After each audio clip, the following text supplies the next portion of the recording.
we all share those fundamental human qualities.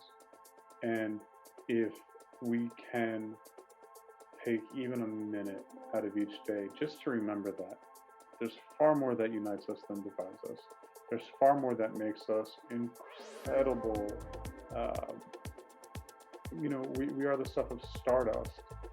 How do you create a brighter future, a more just and equal world?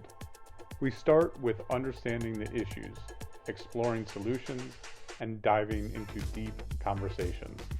Welcome to The Conversation Space with Equal Justice Now, a show that examines the issue of police reform, the criminal justice system, and preserving the right to vote for all Americans. Join us as we sit down to listen and learn from thought leaders, advocates, and those on the front lines of expanding equality. We welcome you as we explore the world that could be. Hi, this is another episode of the Equal Justice Now podcast. As always, we have a very, very special guest today, Eric Kowalczyk. Question, where are you from? How'd you get here? And tell us a little bit about yourself. Well, so first of all, thank you for the opportunity to be here. I just want to start at the top by saying that I have such tremendous respect and admiration for you and for what your organization is doing to advance the cause of equality from a really considered position across the country. I think the work that you're doing is incredible. And so I'm just thrilled to be here. Thank you for that. I'm from everywhere. So I grew up and was raised in New England, and I moved to Baltimore in my very early 20s, where my long family history of public service kicked in, and I actually joined the Baltimore Police Department. I rose through the ranks of the Baltimore Police Department to become a captain and serve as the director of media relations and as a senior policy advisor to the police commissioner. I had the unfortunate distinction of being the public face of the organization during the Freddie Gray riots in 2015. And in July of that year, I actually resigned from the organization. I could no longer see myself serving in an organization which I felt fundamentally had shifted away from acting in comportment with what the community needed and expected. And so I've spent the last 7 years engaged in social justice and equality work in a number of forms, and whether that's serving on political campaigns as a communications consultant, working with corporations to bring forward communication modalities based in ethics and integrity, and teaching law enforcement across the United States. I've had the great privilege to train a little more than 2,000 police officers in both reflective leadership and transparent communication. I've worked in 42 states now, 76 cities. And in 2018, wrote a book about what I see as the really important fundamental need for reform in a very noble profession. And law enforcement is a noble profession. It's filled with people who are called to serve their communities and put themselves in between danger and good civic order. And so we should lift up and celebrate the heroes that are our police officers, while at the same time acknowledging that there is a lot of systemic issues that need to be addressed. There are fundamental reforms that need to take place, and both of those things can be true at the same time. I guess, you know, you've like been deep in police work. You've been deep in actually, you know, out there in the field dealing with the communities. You said Baltimore. I know Baltimore is like one of the toughest cities, man, as far as violence and just everything in regards to having to be a police officer. Can you run us one of your experiences with the community where, a time with the community where you you were standing in between the police department and the community in regards to maybe handling communications and getting out certain messaging in a really high pressure situation? You know, the easiest answer is to talk about the Freddie Gray riots, and I'm sure we'll talk about that. The prelude to that, though, that I think is sort of a testament to where a real sea change in my vantage point of what needed to take place occurred was in 2012. We had a horrific hate crime take place in the city where a young man was walking through a neighborhood in East Baltimore, going into a corner store, very common thing to take place. And he was jumped and beaten nearly to death because of his sexual orientation. And the furor around that took place was real and it was visceral. And as one of Baltimore's first openly gay officers, it hit me in a number of ways. As a police department, we have an obligation to work to keep everyone safe. As a gay man seeing this happen in a city that I lived in, it was very personal. And then newly appointed police commissioner Tony Batts was brand new to the organization. And as his PIO, I accompanied him to a rally that took place.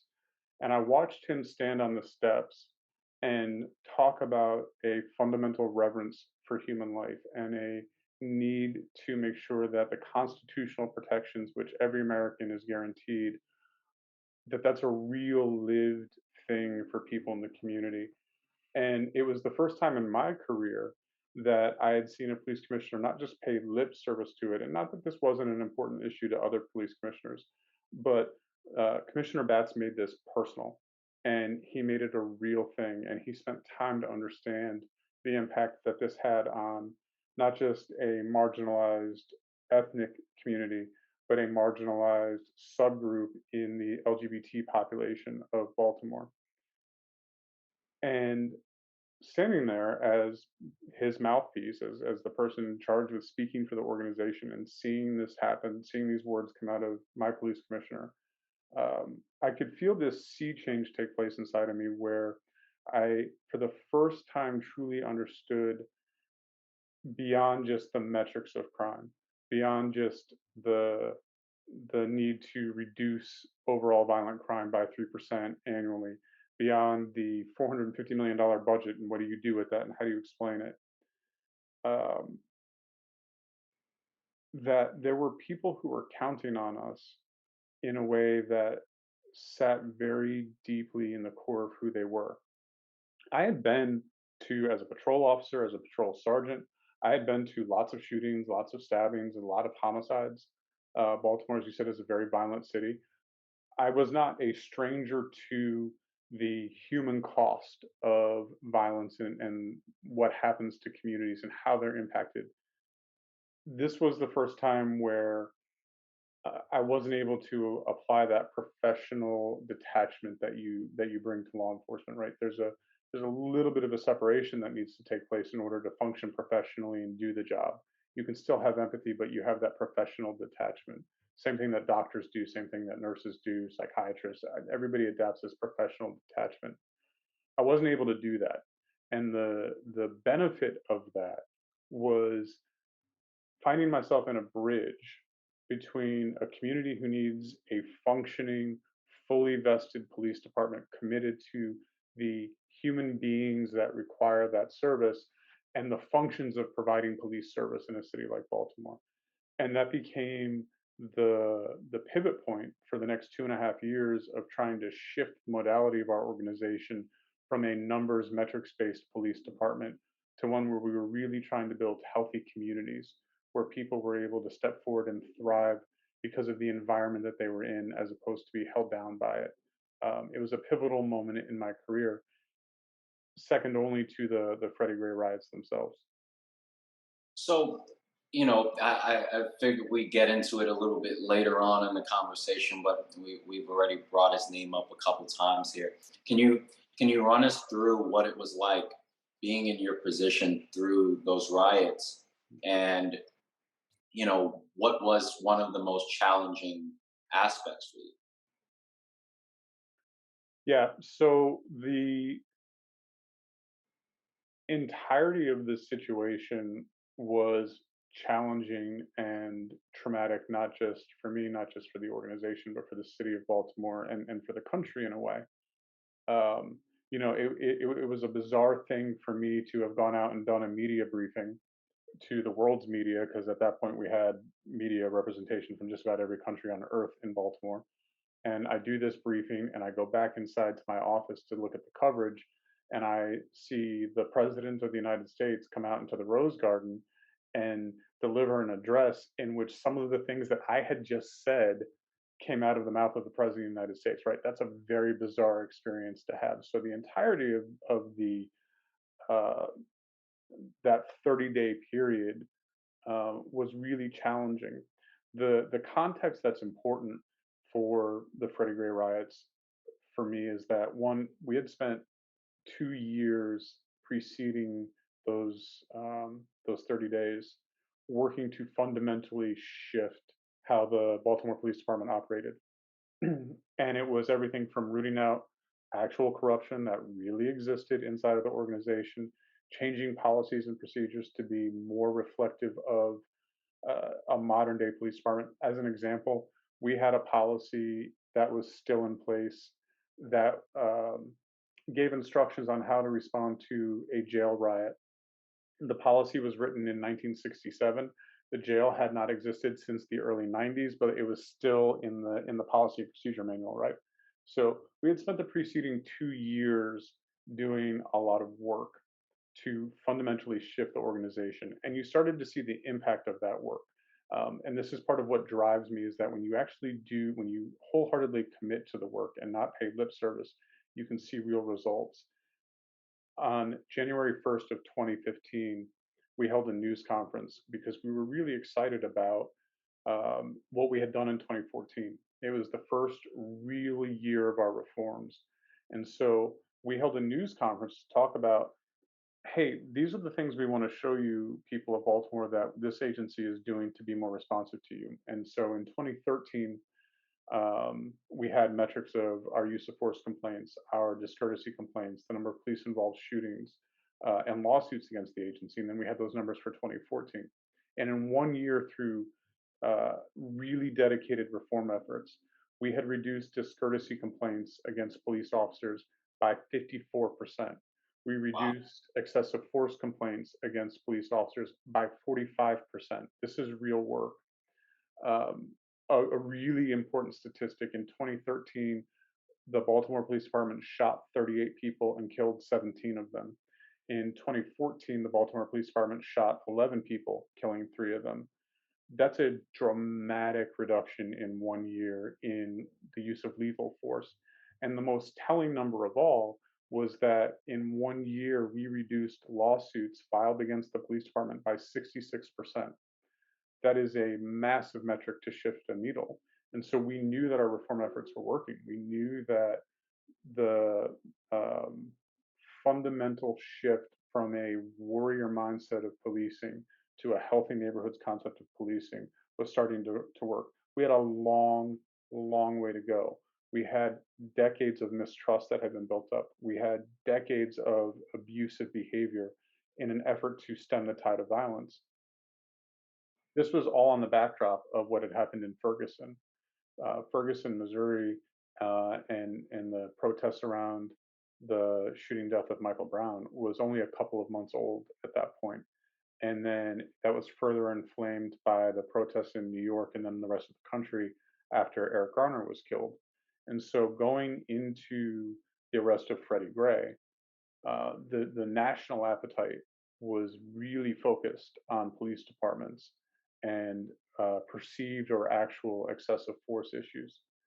And so we're doing all of this really good work, and then Freddie Gray is arrested and is fatally injured in our custody. And everything that we had done in the preceding 2 years just disappeared. All of the decades of mistrust and excessive force complaints and brutality issues and corruption issues all reared their head in this cathartic moment. And what we saw start off as relatively peaceful protests grew and grew, and very much like a pressure cooker, the valve finally popped. And we saw the first real incidents of violence on April 25th in the Inner Harbor and at Camden Yards. And then 2 days later, on the day of Freddie Gray's funeral, that frustration exploded into the riot that would consume the city on April 27th. For me, going into the riots, I was cognizant the day that Freddie Gray was arrested and I was told of his injury that this might be an issue. Um, when we found out just how serious the injury was, I knew it was going to be an issue. And I saw my job as being one of both protecting the city and protecting our police officers. I knew that in both Ferguson and in New York and in other cities, it's not just the people of that community that protest. Protest groups come in from all over the country, and I saw it as my job and my responsibility to protect my city by putting out as much information as possible, by being as transparent as possible, and that in doing that, not only would I protect my city, but I would protect my officers, and that was my job. I was their spokesperson. It was my job to speak for them, and if I did it well enough, if I was effective in what I was trying to do, then I could hopefully prevent any sort of harm from taking place. And so when those first bricks started to be thrown on April 27th, um, I felt each one of those hits on an officer in my soul. I had failed. I hadn't protected my police department. I hadn't protected my city. It was a deeply personal failure on my part, and I felt that viscerally. And so that first news conference that I did when I came out, um, it's the angriest I've ever been on television, and I expressed just how unhappy I was about what was taking place, that it was unacceptable. You know, I'm a big believer in accountability for individuals, and when an individual fails to comport themselves the way that they're meant to, hold them accountable. A wholesale attack on police officers, um, to me, was just unacceptable. And in the first hour, we had hundreds of officers who were hit with bricks and bottles and cinder blocks. We had 7 officers in that first 30 minutes that ended up having broken bones. One officer was hit in the head with a cinder block and sustained a traumatic brain injury. These were just people that had come to work because they were supposed to come to work. They hadn't arrested Freddie Gray. They hadn't done, but they were part of the system. And what we saw was an indictment of the system itself and the human cry for reform. When I wrote my book in 2018 about what took place and sort of the need for reform across the country, the quote that I put on the back of the book was a Dr. Reverend Martin Luther King quote that a riot is the unheard cry of the masses, and that's what we saw in Baltimore. The sad thing about what happened in Ferguson, in Minneapolis, in Milwaukee, in Kenosha, in Baltimore, in Pick City across the country is that there are long-term ramifications for these. So while in that moment for me it was very much a personal failure that I hadn't done what I needed to do to keep people safe, the city 7 years later has lost nearly 60,000 residents. For 7 years in a row, it's posted homicide numbers over 300. Um, that's more than 1,000 people who have been killed in that city since the death of Freddie Gray. Um, there are real consequences for the failure of police departments to not rapidly take reform efforts seriously, to not understand that the modality, the operating procedures of 20 years ago doesn't work anymore. Yeah, I truly do believe that you're speaking so many words of wisdom, and a few of them accountability, transparency. It's definitely words that Equal Justice Now as an organization stands on, and I think that as we do these podcasts and we put them out and we watch the comment section and get reactions on these videos of police officers speaking, police chiefs speaking about accountability, speaking about transparency, speaking on topics that the average person doesn't get to hear a police officer speak on. I think that we are able to see in the comment section that this is what's needed, and so I definitely commend you for doing everything you've done up until this point, and handling that situation the way you did. I wanted to ask, if you could go back and do anything differently in that situation, you know, um, what would it be? But I don't think that that's the appropriate question. I think that, and I know that you did everything that you could do in that moment. And unfortunately, you can't control everyone. Unfortunately, no one person has that power, and so we have to hold each other accountable where we should. And so much respect to you for saying those things. I'm gonna throw a little curveball at you.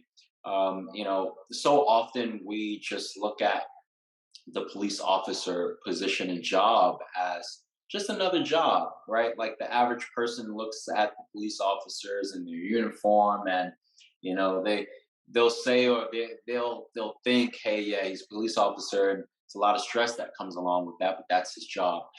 Take us through, you know, a given day, what that looks like for a police officer to wake up, get dressed, put that uniform on, go outside, not know what's going to happen, what type of calls are going to come in.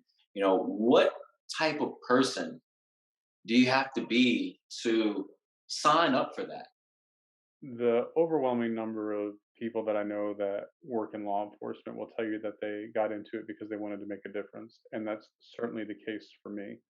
I come from a family where public service is ingrained in our DNA, and we have military service literally going back to the Revolutionary War in my family. So serving your country, serving the public good is a part of who I am as a person. I was a firefighter paramedic when I was 18. I served as a police officer.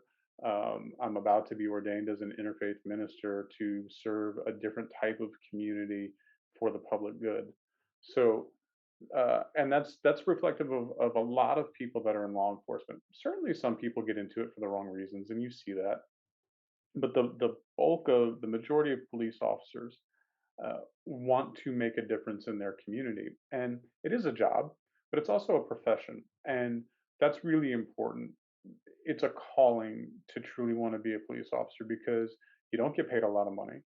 You have okay benefits, but you give up your any sense of a normal life. And so starting with getting dressed to go to work, uh, most people don't put on 30 pounds of equipment as part of their daily job. Most people don't strap a really hot, non breathing, bulletproof vest to their chest as part of their daily job.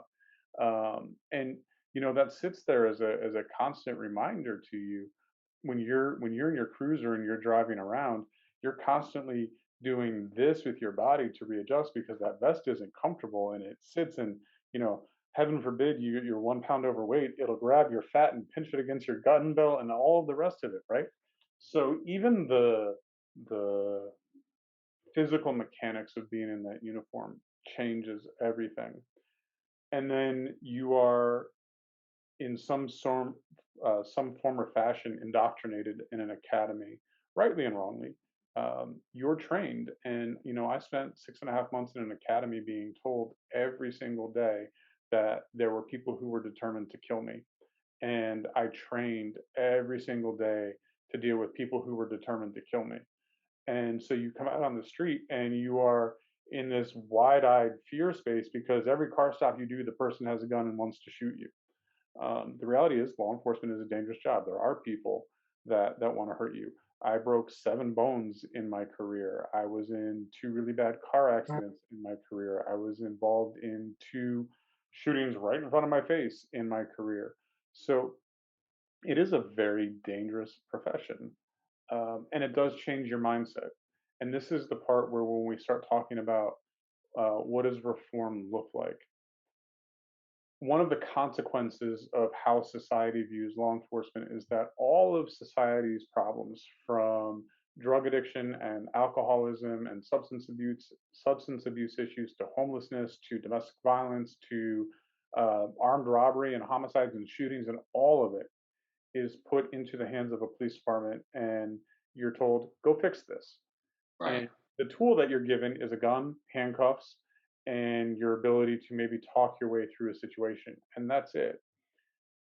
And then you spend day after day after day being exposed to some of the worst of humanity.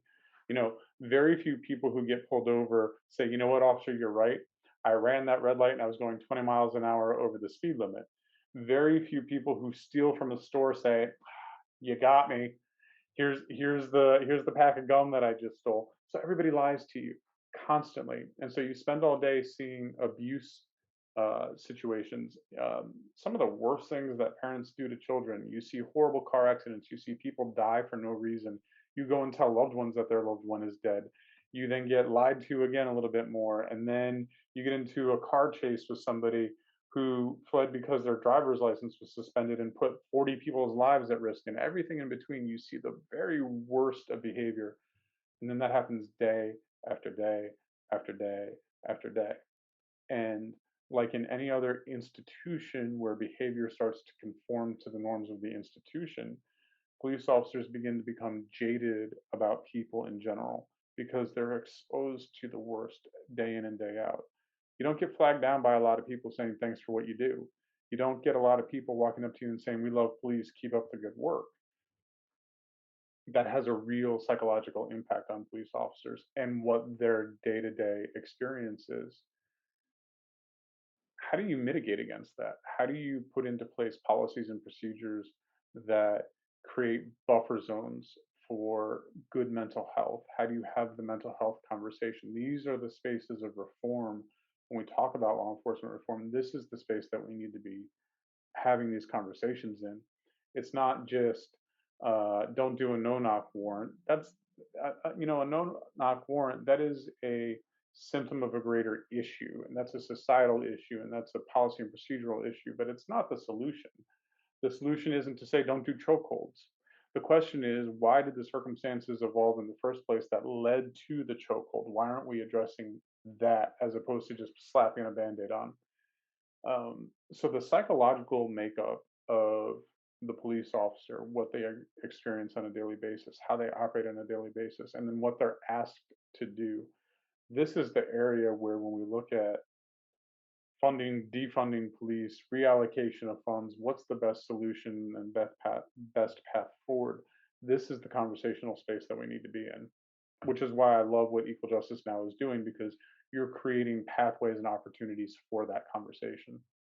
Yeah, the conversation is so important, right? Like, I grew up in New York City and with tons of police officers, was tons of people. And, you know, it wasn't until maybe about 19 or 20 years old and going to school in North Carolina that I had my first conversation with a police officer at my university. It took me 20 years to have a conversation with the police officer because where I come from in the Bronx, New York, we just don't talk to the police and they don't talk to us unless they are trying to arrest us. And so, what can you say about, I know we're talking about the mental health of, police officers in general, which is like just like a heavy conversation to have. And the world should have open ears to it. Even when you break it down to like just thinking about the vest and how uncomfortable that is, right? I know my dad, he's been, dressing up in suits for like his entire career and going into work, and he complains sometimes about his tie and, the collar and, and how it's uncomfortable. And he wishes sometimes he could just wear a t-shirt. But here we have officers who are dealing with the most high pressure situations, like uncomfortable with big vests and 30-pound belts and all of these things. So, what can you say about the idea of, you know, do officers need more time off? Uh, Do like, what do we do? Because I just can't imagine having that role in that position and responsibility to be expected, because this is my profession, to just always make the right decision, not shoot someone? Like what do we do? Better yet, there was a comment on one of our social media posts where someone said, you know, police officers don't need guns.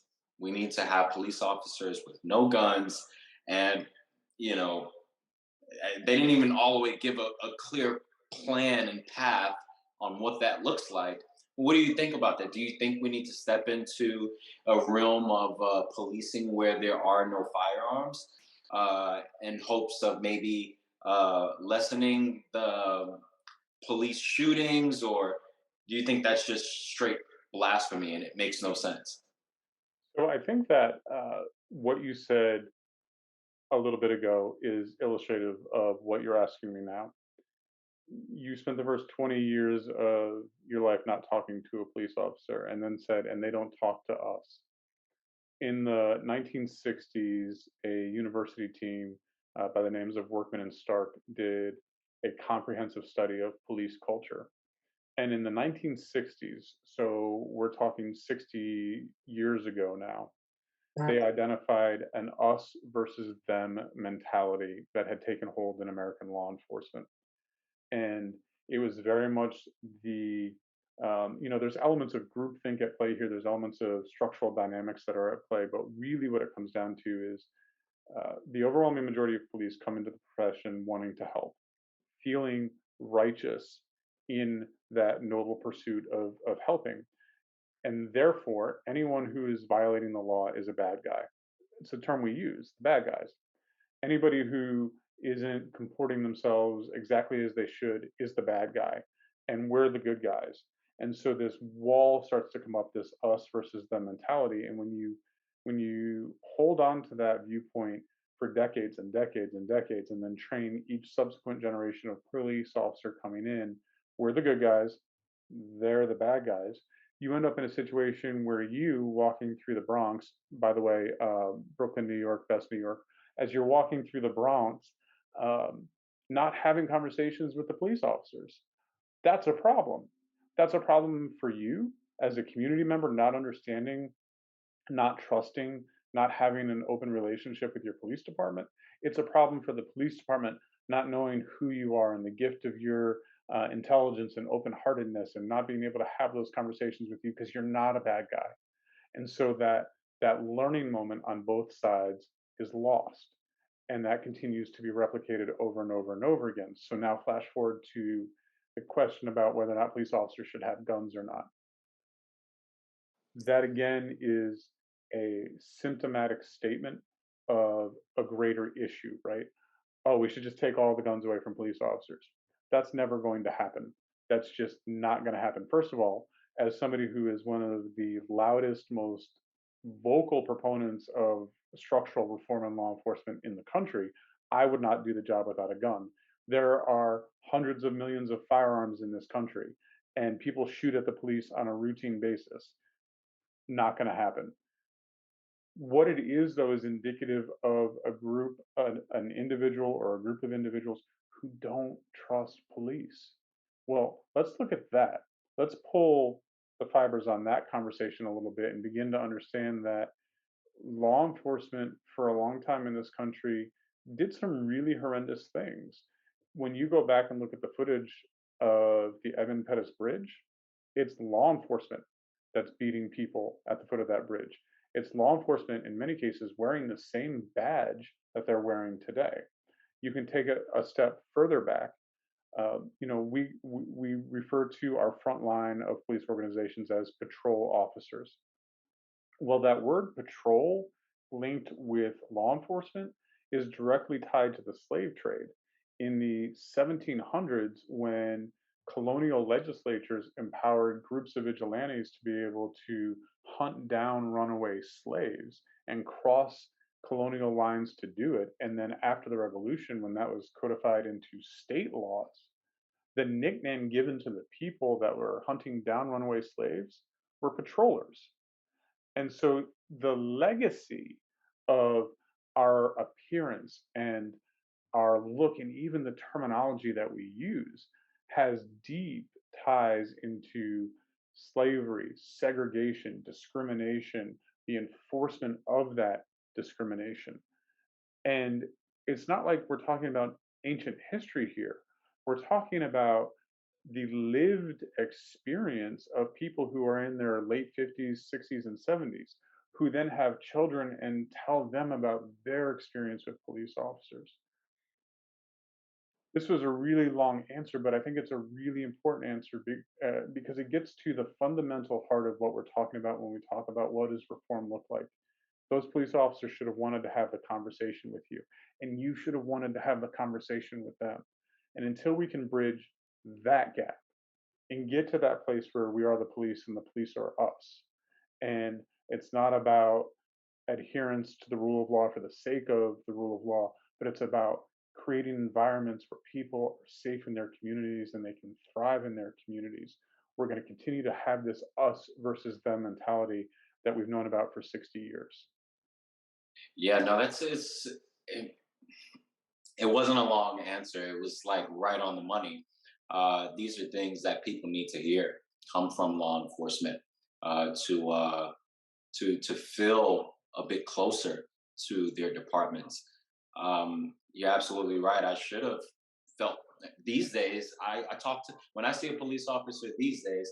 I say thank you and I say have a good day, officer. And I can tell that most of the time they haven't heard it all day. Correct.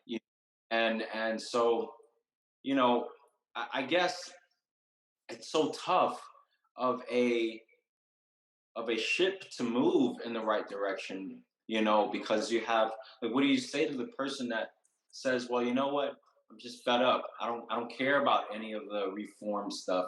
You're sitting here and you're telling me that that policing started with, you know, just this certain understanding and thought process, and that's the legacy of departments. Why should I trust you now? Mm. What do you say to that? Yeah. That person who says, I don't care, I'm frustrated. Again, that's an expression of a very deep internal angst about the country that they know and the environment that they live in. It's easy to forget in law enforcement sometimes, but policing touches every aspect of an individual's life. You go to sleep at night in your home with relative ease and comfort because you know there's a police department patrolling the streets at night, and that if there's an emergency, you're going to dial 911. You go to work and you're driving down the street and you worry, am I going to get pulled over today? And if I get pulled over today, which kind of officer is going to pull me over? And what is that experience going to be like? We cannot as a profession ignore that lived experience and how important that really is. And I want to give you an example of what I'm talking about. Um, a few years ago, there was about 45 million police contacts in the United States. That's calls for service, that is 911 calls, that's self-initiated car stops, that's proactive patrolling. It's all of it. About 45 million calls for service, about 14 million arrests, uh, about, give or take, because the numbers aren't always reported as accurately as they should be, but right around 500 police involved shootings that led to fatalities. Now, that number on the surface is staggering, right? Like 500 people shot and killed by police. But when you look at 45 million police interactions, that's 45 million times a police officer and a citizen had a conversation that didn't result in a citizen being shot and killed by the police. Of the 500 of those situations, about 400 of them involved an individual who had a firearm. So you're talking about 100 cases where they didn't have a gun. That doesn't mean unarmed. That doesn't mean that they weren't dangerous. It just means they didn't have a gun. So police departments will point to that number and say, haha, look, there isn't an issue here at all. That the percentage of police involved shootings in this country is infinitesimally small in comparison to the number of contacts as to be an aberration or an anomaly in a statistical accounting. What those police departments forget is that that's 500 people, that's 500 families, that's thousands of friends, And then these incidents are amplified by the media and played over and over and over. So the lived experience, the zeitgeist, becomes that police themselves are out of control. Well, what does that do to an us versus them mentality? If I'm being attacked and I feel like what I'm doing is the right thing to do in the first place, I'm going to circle the wagons and I'm going to dig my head in and I'm going to say, no, you need to understand what we're doing things the right way. You all are wrong. You need to see it from our point of view. And you'll see this comment from police officers all the time. If you want to change it, strap on a vest. Well, that's not any more helpful or constructive to the conversation than the person saying take guns away from the police officers. We have to create space for dialogue where even the most ardent anti-police tear down the structures, completely defund the police people are willing to come to the table and say, what's the solution then? What is it that you really want? Because you really don't want police to go away. You don't want to live in a lawless society. What is it that you really want? You want to feel safe when you drive to work. You want to feel like you're not being pulled over just because of the color of your skin. You want to feel like you're not going to be made fun of or marginalized because of your orientation. You want to have a surety that you're not going to be robbed or framed by a police officer, a corrupt police officer. Well, how do we get to that space? We go back to what we were talking about before in this conversation: accountability and transparency. The more transparent a police department is about its disciplinary process, about how it's doing what it's doing, and the more publicly accountable they hold themselves, the faster we can start to build a bridge of trust where we can have these conversations. The reality is, there are really, really bad people in this country. There are people who are willing to walk up behind another human being, a living human breathing who has a family and hopes and dreams and wants and desires, and put a 45 caliber round into the back of their head and kill them on the sidewalk over petty disputes, over the shoes that they're wearing, over a perceived slight at a club the night before. There are really, really bad people in this country, and you need police officers who are willing to deal with that. It has to be done in a space of trust. It has to be done in a space of open dialogue. Yeah, absolutely. I I'm sitting here thinking about all of the times I've hopped in a car and just thought to myself, like, hey, like, I hope I don't get pulled over. And I hope it's not this cop's bad day. And I hope this and I hope that. And, it's really interesting to do the line of work that I do with the organization that I do the work with, Equal Justice Now, and to know that we love the police. We have a bunch of respect for the police. And to know that I do these kinds of conversations weekly with police officers and police chiefs and communications and so forth. And to know that when I go outside, no one else knows that I put in that work, right? And you know, no officer is going to know that that's my perspective, that's my walk, that's my passion to bring the community and police closer. And so it's really interesting of a position that we all are in, on the daily, and it's extremely challenging. And so I understand why a person who screams, "Well, the hell with it. I don't want a relationship with the police. I don't care about reform." I get it. They're fatigued. They're tired. They're stressed. But I would challenge all of our listeners to walk away from this conversation with the understanding that we can't be weak. We have to be strong, mentally and physically, and we have to continue on with, repairing this relationship. And I think these conversations help that. I think they help people get through the day and the next day and get through that next police encounter. I just want to say to all of the officers out there, we hear you, we love you, we respect you. Here at Equal Justice Now, we don't believe in defunding the police. I think that's the most counterproductive like hashtag we've had in like however many years now. Um, when it comes to social media, can you say anything about social media that you would like to see change? Mm. And, you know, when it comes to policing and different cases and, people with their cell phones and recording, and, everyone's a reporter these days. Can you say anything that comes to mind when I mention social media and the departments and the neighborhoods? Yeah. So I just want to touch on something that you said briefly, real quick, and then I'll jump into that. Uh, my husband grew up in Brooklyn, which is why Brooklyn, New York, best New York, and um, he's an active duty soldier. He's a first generation American. His family immigrated from Haiti, and when at 10 o'clock at night he decides he wants ice cream, I get in the car and go with him. Not because I think he can't find the way to the ice cream parlor, but I'm worried about a black man being pulled over by police. I was a police officer. I was a captain in charge of a whole lot of really important things in one of the biggest police departments in the country. And I worry about him getting pulled over. Not because I worry about the individual officers, I worry about the system. And that conversation about what does systemic reform actually look like? What are we asking of our police? How do we begin this dialogue process? Feeds right into social media. On the one hand, social media is fantastic.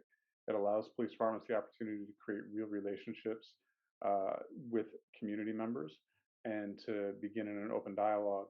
In 2013, as director of media relations, we built the third largest social media following at the time in the country for a law enforcement agency, and we had the analytics done to show that 85% of our audience was Baltimore based.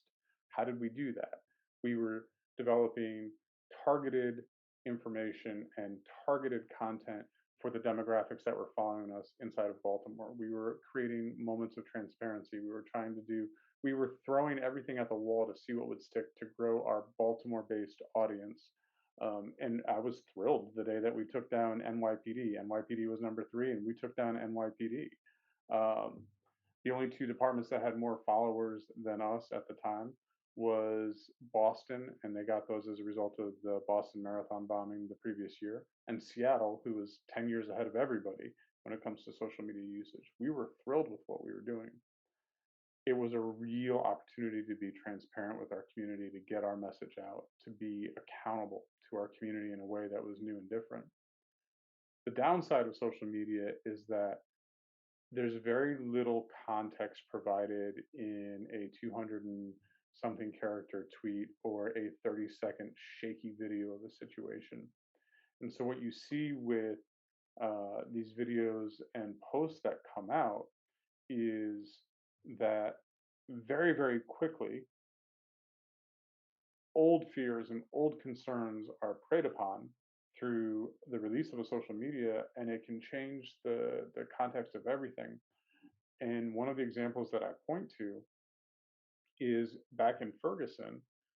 um, Social media was used very quickly to spread misinformation. And so the whole hands up, don't shoot chant that we heard come out that summer came out of the social media repeating this message that Michael Brown had his hands in the air. Well, we know forensically that that wasn't the case. We know forensically that Michael Brown had half of his body inside of the police officer's car, that there was a violent struggle in the car, that a round was fired in the car that struck Michael Brown in the car, that his blood was inside of the car.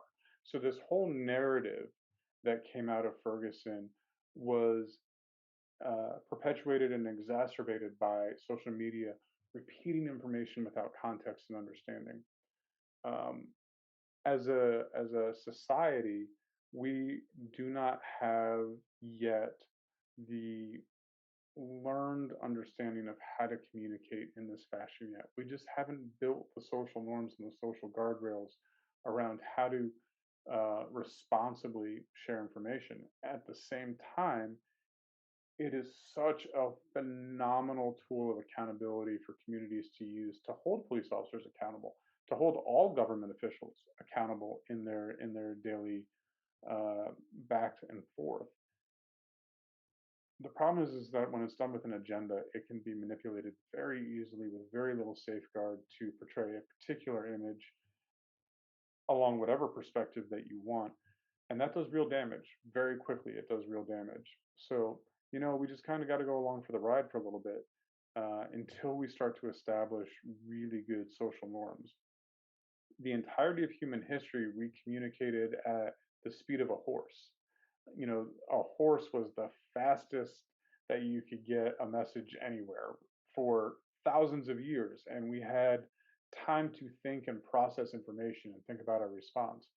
And it's only in the last 150 years or so, as electricity becomes the new norm, that we're communicating at this much faster pace. But even with the advent of electricity and telegraphs, there was still a delayed response where emotions could calm down a little bit before there was an immediate response.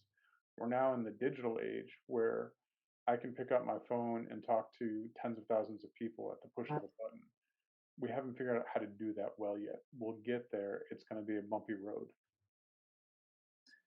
Yeah, these are amazing answers, Eric. It makes sense why you are who you are and done everything you've done up until this point, man.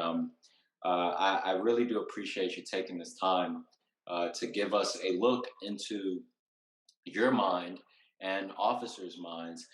We do believe that there's bad apples in every punch, in every field, right? Every field of work and profession, and but we do believe majority of the officers are just like you.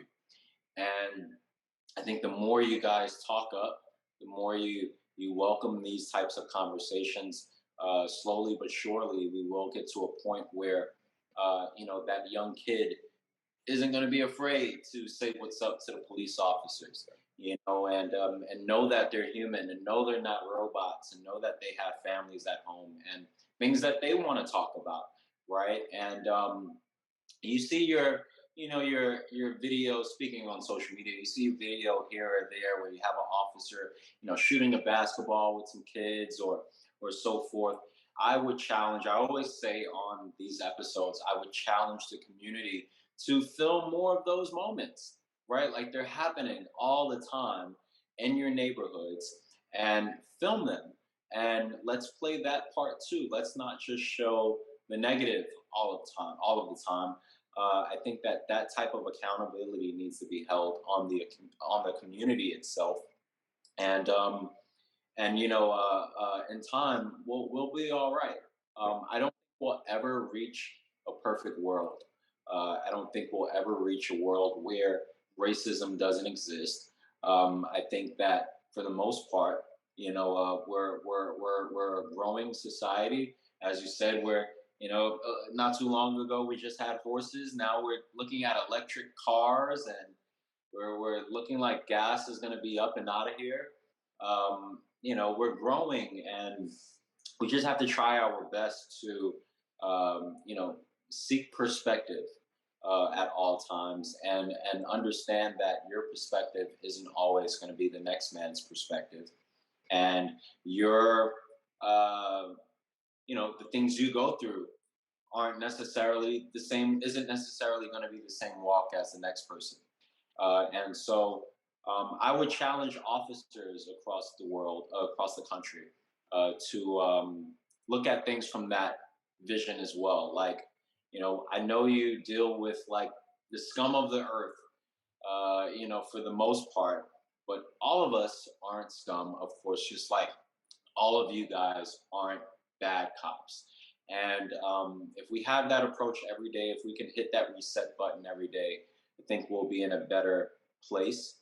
Um, there's a lot that I would like to say about the community, but I'll save that for another episode with you. When it comes to accountability, I think there's a lot of work that needs to be done, a lot of conversations at home that need to be had. But again, I'll save that for another conversation with you. I got one more question for you before I let you go, because I know you're out there saving the world every day.